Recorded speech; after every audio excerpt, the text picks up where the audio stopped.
Hello and welcome to a quick recap on Soviet radio restoration project. This is one of the unique Soviet radios.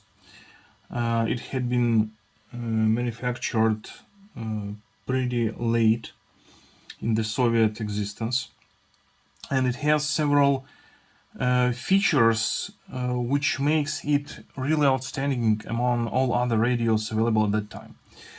Because of the total censorship and broadcast jamming, there were very few, maybe even less than few capable radios which could actually tune to freedom bands and were able to listen broadcast at that bands.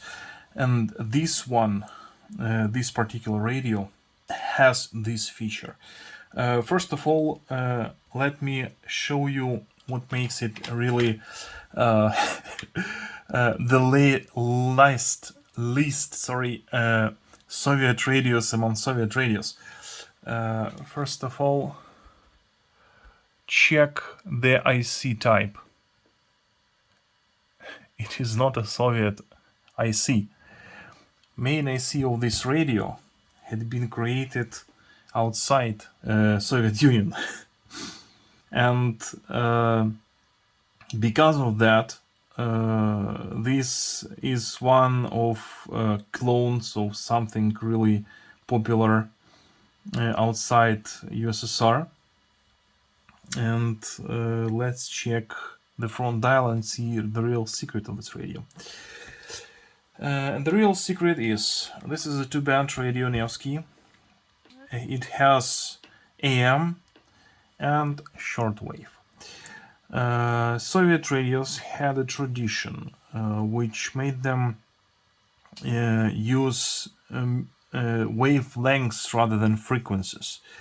This was done in particular to make people confused with frequencies that Western radios broadcasted. For example, BBC broadcasts "Listen us at 7.5 megahertz," and Soviet radios simply didn't have those dials, and Soviet people were expected to be confused.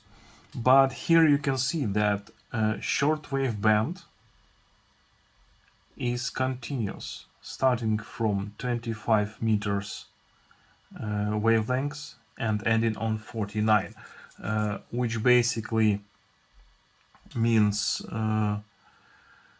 from 15 megahertz down to 6 megahertz, or around that. And this band is continuous, and because the dial, the tuning dial, is so coarse, so rough, you can see that with couple micro turns you simply jump from one band end to another. And therefore the second feature of this radio comes in handy. Here is the second feature: fine tuning, that uses rubber circle band to turn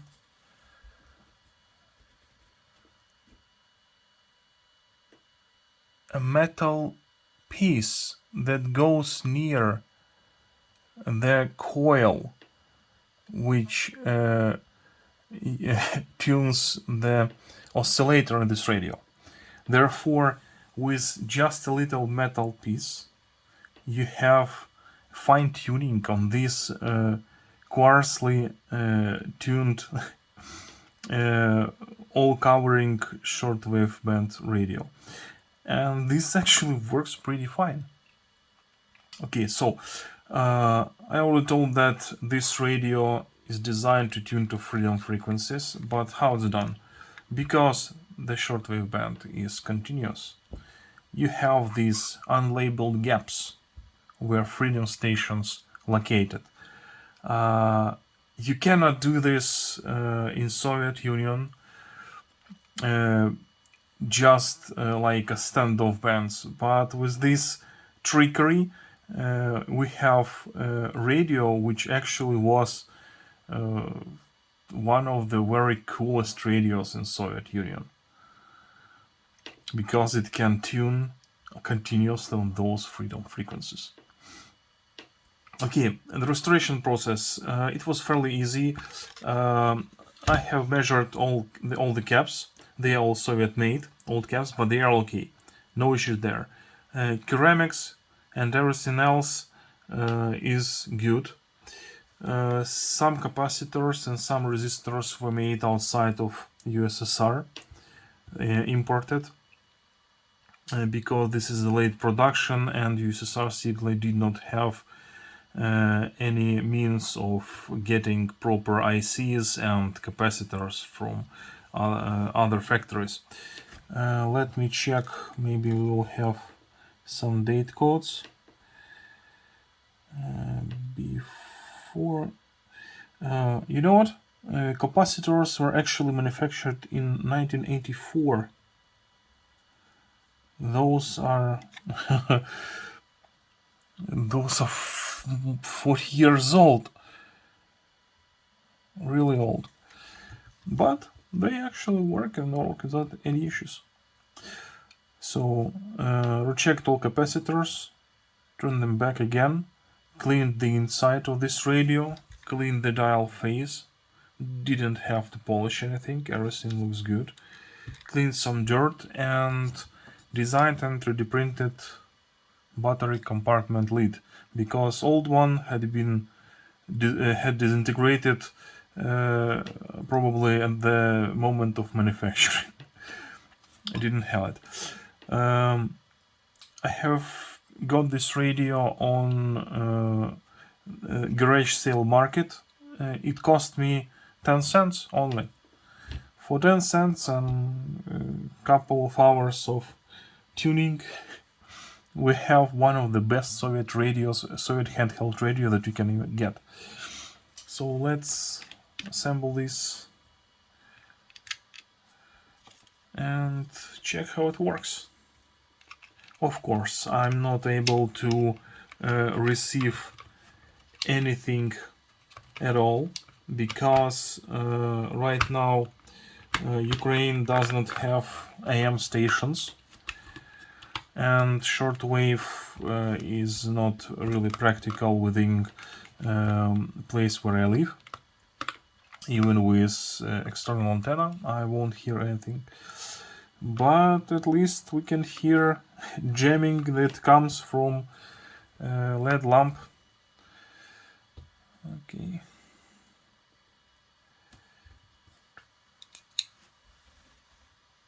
By the way, as you can see, this is a Chinese screw, because the screw that we had here initially was so bad that it fell apart once I touched it at the first time. This radio hadn't been opened since the day of manufacture, and when I disassembled it, I had to unscrew that blasphemy, which was here instead of real human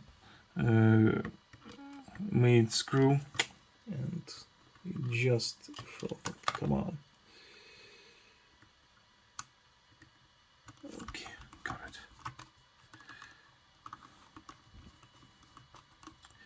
it. One of Soviet features,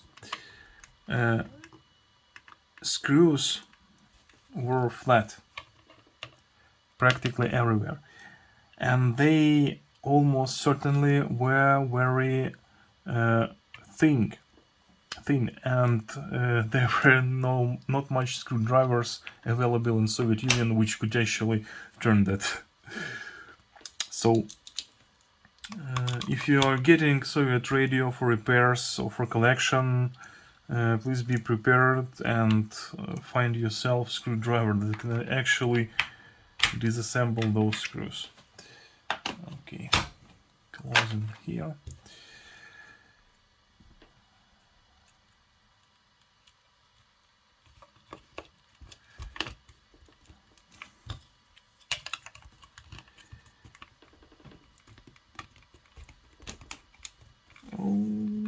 missed. I missed. Okay.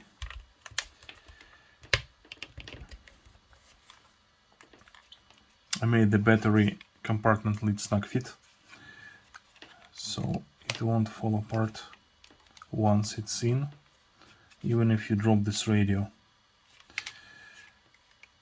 Let's plug it on, turn it on, and see what we have.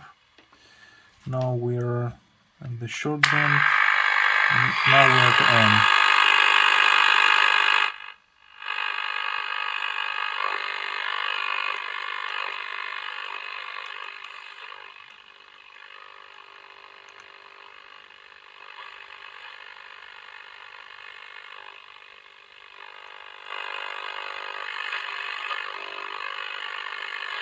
The band is shut. It is easy to compare with the United States air, where you can hear broadcasts on micro tuning. Every 5 kHz has a station, but at ex-Soviet space, the AM band is quiet. Nothing. Nothing at all.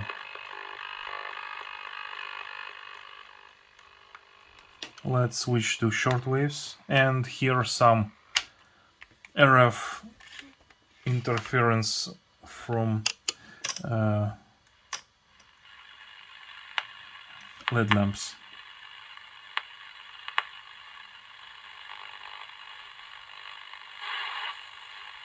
Just the smallest tuning skips the whole band.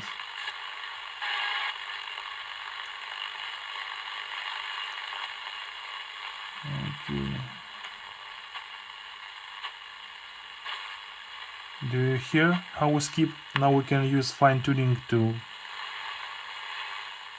try finding that point.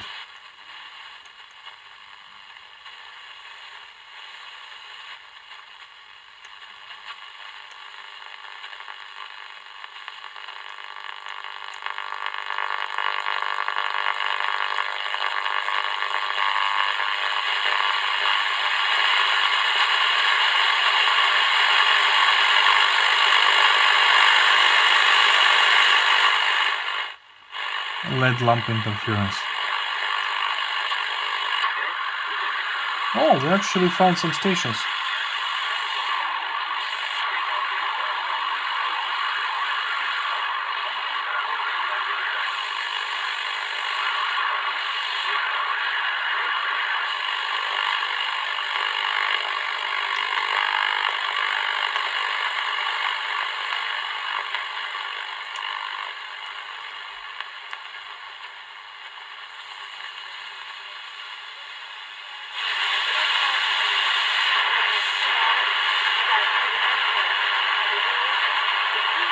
Without the fine tuning, you won't be able to tune to this radio station.